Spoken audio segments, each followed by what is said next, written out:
Hey guys, what's going on? It's me, Destiny Godly. Welcome back to my channel. So you guys are familiar with the fact that I started a new series called Chocolate Checklist. Well, this is a branch of the series. This is called Chocolate Chips. This is where I come in, I do a live video, I give you guys some chips, some tips, a little bit of knowledge, a demo, and some product recommendations. Today's chocolate chip is going to be all about foundation, setting powder, finishing powder, bronzer, setting spray, how to get that beautiful, soft, effortless, classic face of foundation for the dark skinned woman. So stay tuned.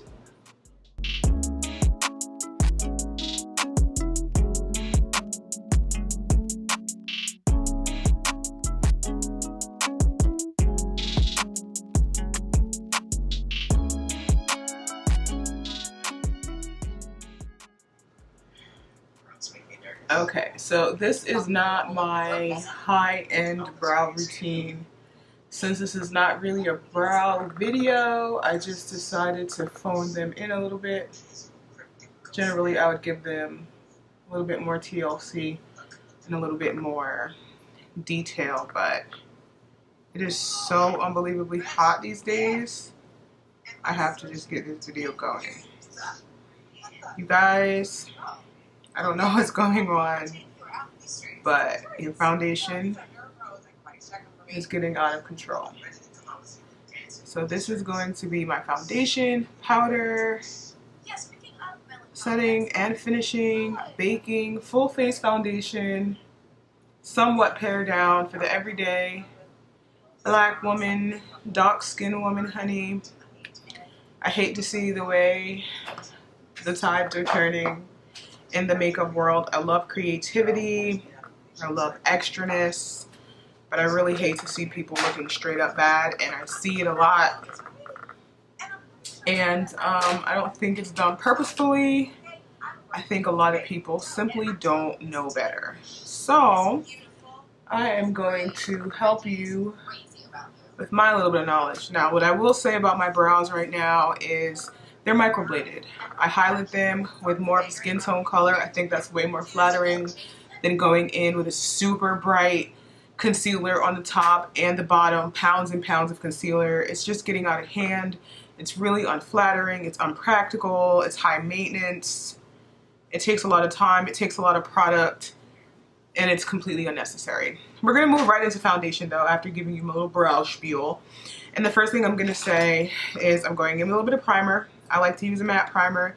Use the primer that fits your skin the best, honey. I will be doing a chocolate checklist on some of my favorite concealers. It will be a brand collab video. There will be several brands, not just one. So definitely stay tuned for that, okay? If you're new, make sure you subscribe, hit that bell, and check out some other videos. I've been doing this for 12 years, okay? The primer I'm using is Makeup Forever. It's their matte primer, and it's a really good one if you have oily skin. They also make one for dry skin, sensitive skin, different things like that.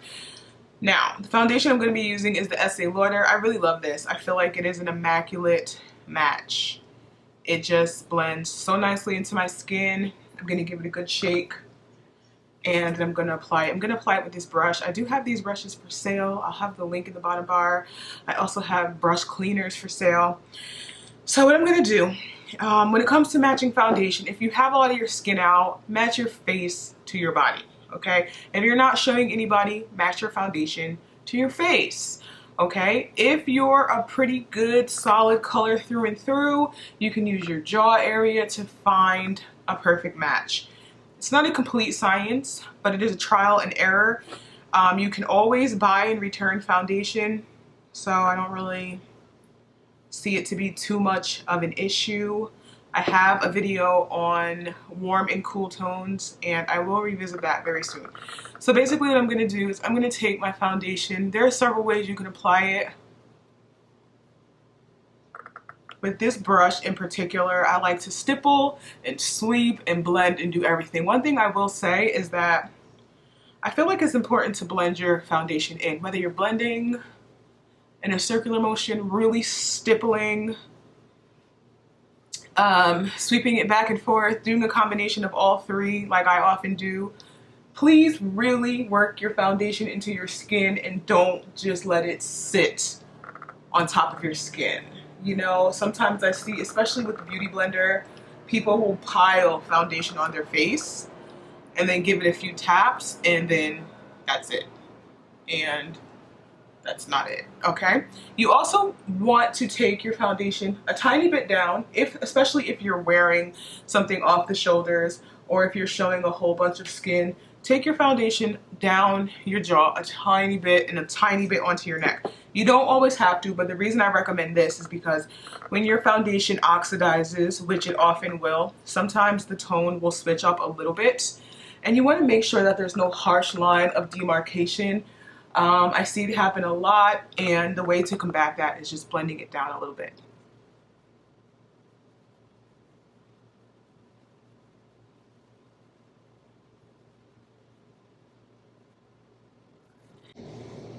If your face is very, very oily, or if the foundation that you use is very, very creamy, from here you can go in with like a little square of tissue and you can go in and blot your foundation and then move on to your concealer or whatever your next step is. My next step is definitely going to be concealer. I always recommend that you guys go in with a concealer that is within the center range of your body, center of your chest, center of your arms. Somewhere in that range, that tone, that color family, that depth. Okay, it's going to bring the center of your face back to life. It is going to make your face look balanced. It's going to give your face back dimension. Nobody's face is one color for the most part. Some people's faces are one color, but when applying makeup, using one color can make your face look really flat. So you're going to want to make sure to go in and bring back some of the dimension to your face. I'm using a gem blender for this process. It just really blends out the foundation very smoothly, very nicely. It's kind of like using your fingers, if you like to ever use your fingers when applying your makeup, especially if you're the kind of person who uses a little bit less product. This is going to be something great for you. Also linked below.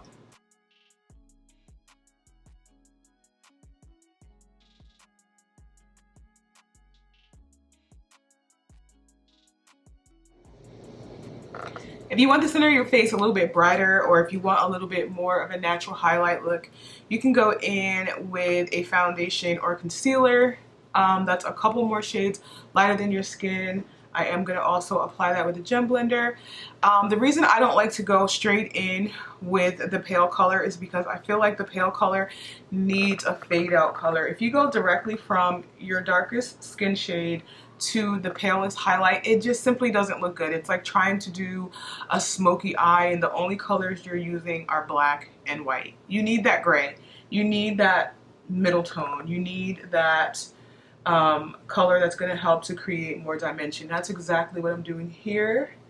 And as you can see, when you're working with a silicone blender, the best bet is to apply the product to the blender and then from there blend out. And as you can see, it's lifting my face. It's really, really making my face pop, and it's giving my face dimension and making it look more natural.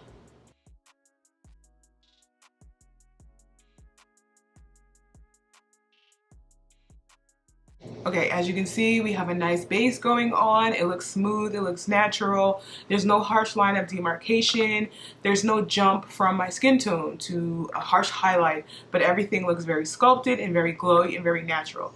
From here, you can do a cream contour. I'm not gonna do a cream contour today because I realize if I add too many steps, you guys get a little confused. What I'm gonna do now is go in and I'm gonna soft set.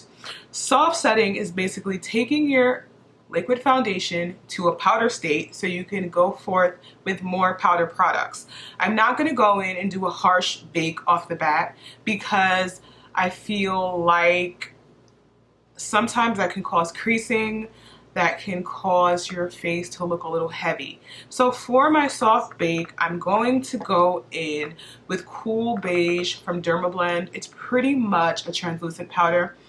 Dark women, do not be afraid of translucent powders, whether they're white or they're beige or whatever the case may be. Work with them in steps, okay? In the center of my face, I am ultimately going to go in with a little bit of a powder that has more of a warmth to it. But because I'm soft setting, as everything falls all over the place. Because I'm soft setting, I am gonna take my brush, I'm gonna dip it into my setting powder. I'm then gonna roll it in my hand and really work the powder into the brush. I'm doing this because I don't want the powder to just sit on top of the brush and then to just sit on top of my face. I actually want to beat it and work it into my face. This is gonna help give me the best results, and it's really going to lay my makeup down. It's gonna lay my pores down. It's gonna take my makeup from a cream to a powder state, so then I can go in with my powder, contour, and bronzer, and then I can go in and do baking and everything else like this. I feel like this technique works especially well for older women because it's going to help you to not have a whole bunch of powder just sitting in your lines. And we're going to talk about that in 1 second. Going from my cap to my brush and then working it into my hand.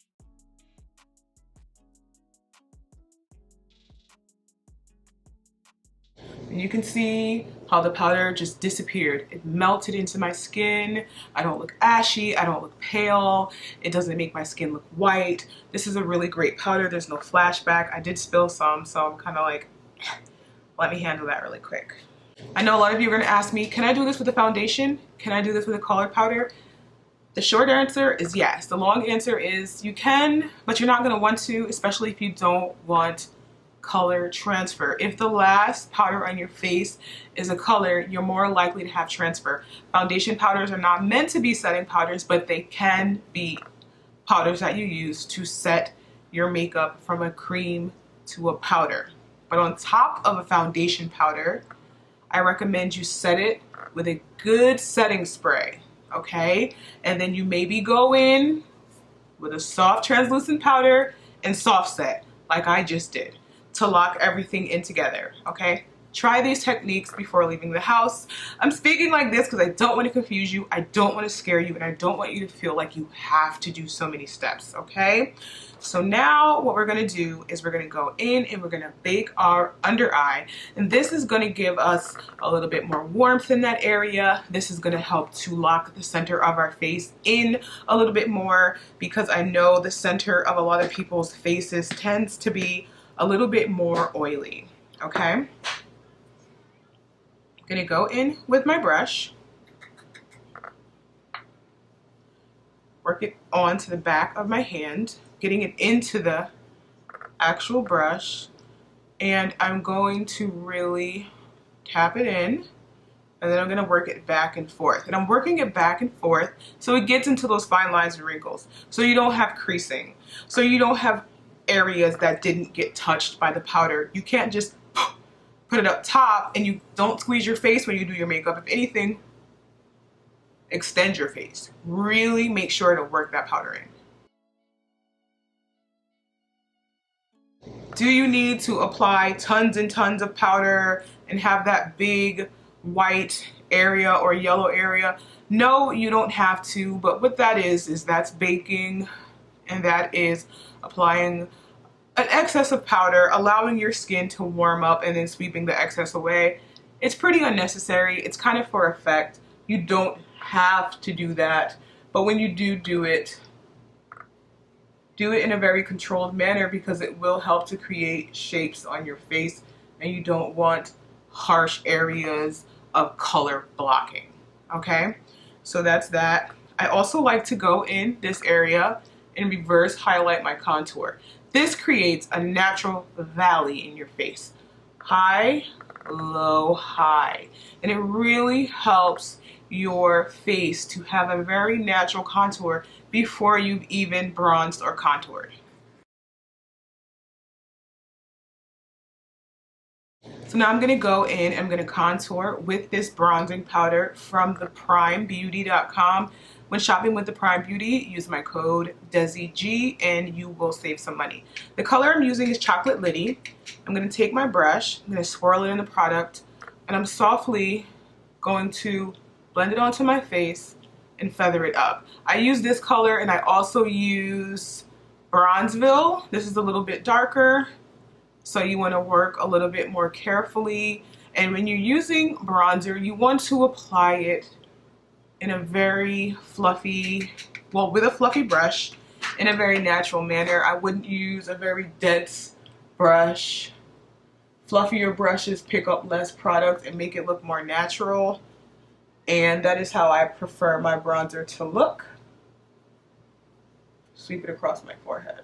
This is a little bit darker of a color, but I really want you guys to see the effect that it plays. We're also in this video going to talk about finishing powders. A lot of people have finishing powders and setting powders confused. Setting powders set your makeup. Take it from liquid to powder. Finishing powders affect your makeup.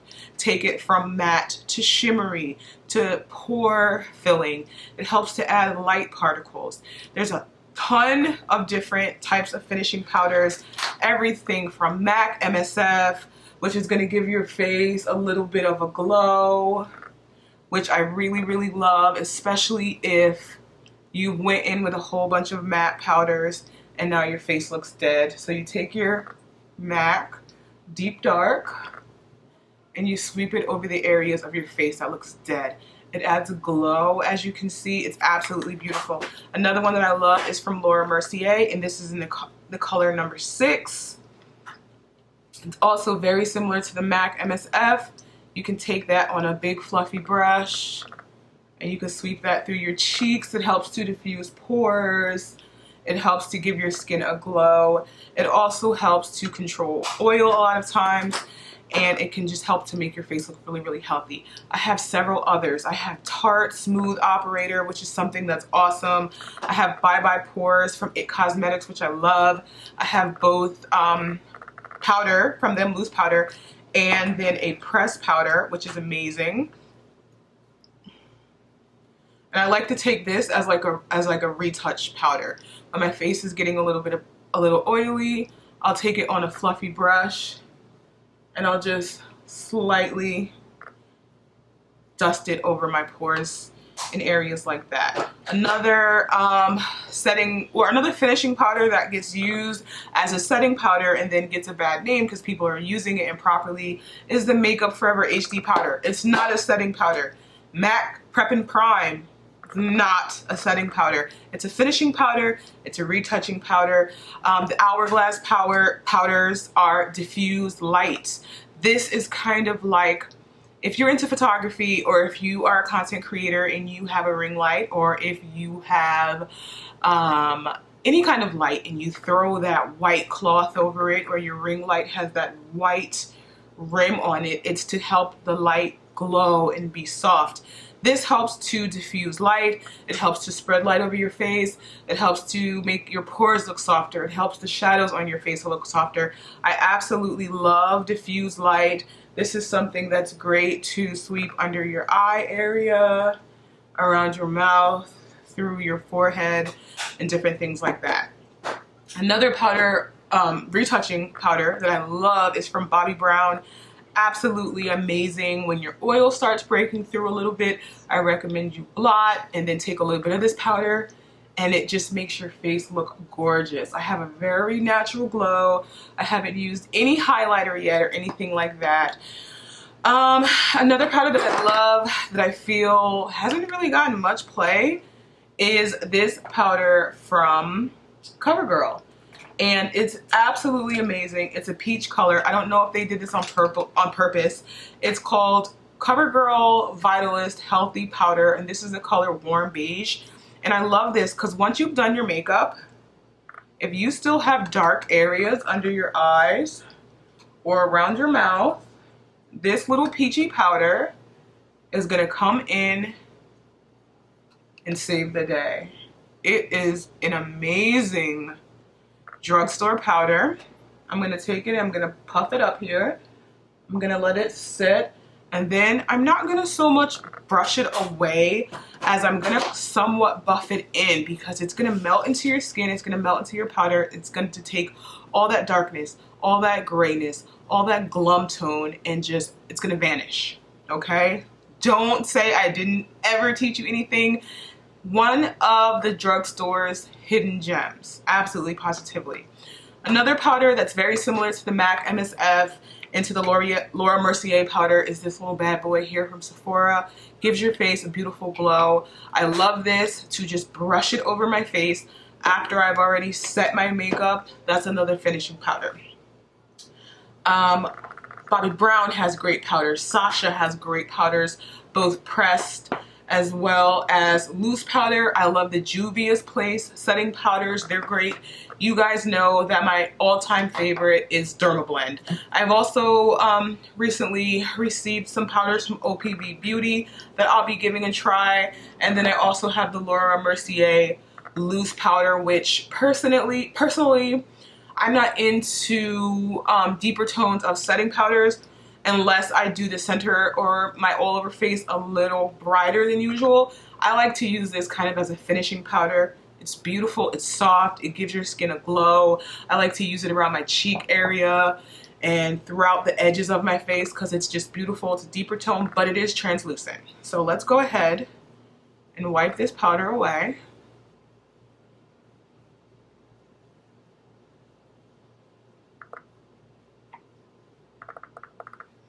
And it just absolutely gives the center of your face such a beautiful glow. All right, guys, so to add a little bit of a finishing touch to this makeup, I'm gonna go in with one of my all-time favorite MAC blushes, and that is an Ambering Rose. I think that this is the universal beautiful color for deeper skin complexions. I'm just going to feather that on to the apples of my cheeks. It has a little bit of a glow, a little bit of a rust, a little bit of a pinkiness to it. And it's just gorgeous.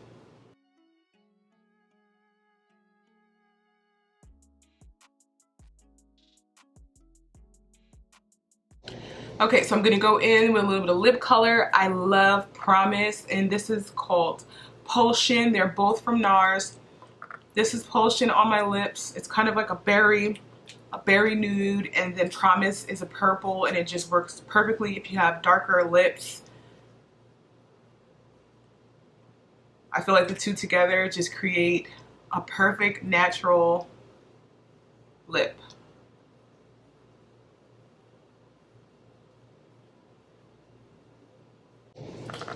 Now you can go in with the setting spray of your choice. I really love All Nighter from Urban Decay. I love Makeup Forever Mist and Fix.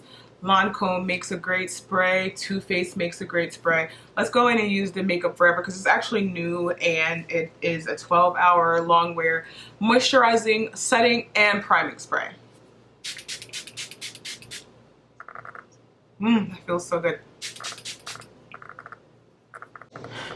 I do have on a shirt, but after you've sprayed your makeup, you can go in with your makeup brush and just give everything a little poke so everything comes together and you don't have any watermarks or anything like that. I never really do, but I still really love to do this step.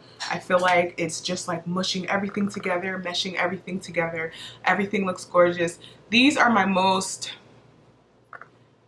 comprehensive, compact makeup tips, okay? When I look at foundation, everything that I see wrong or that could be better, in my opinion, is what I put into this video. I hope this helps you. If you're new, subscribe, hit that notification bell. I do videos here for everyone with an emphasis on dark skin. Also, make sure to check out my new videos here, my chocolate checklist.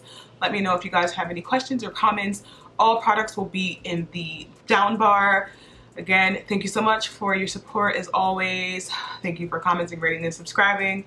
I'll be in touch and hopefully you'll do the same.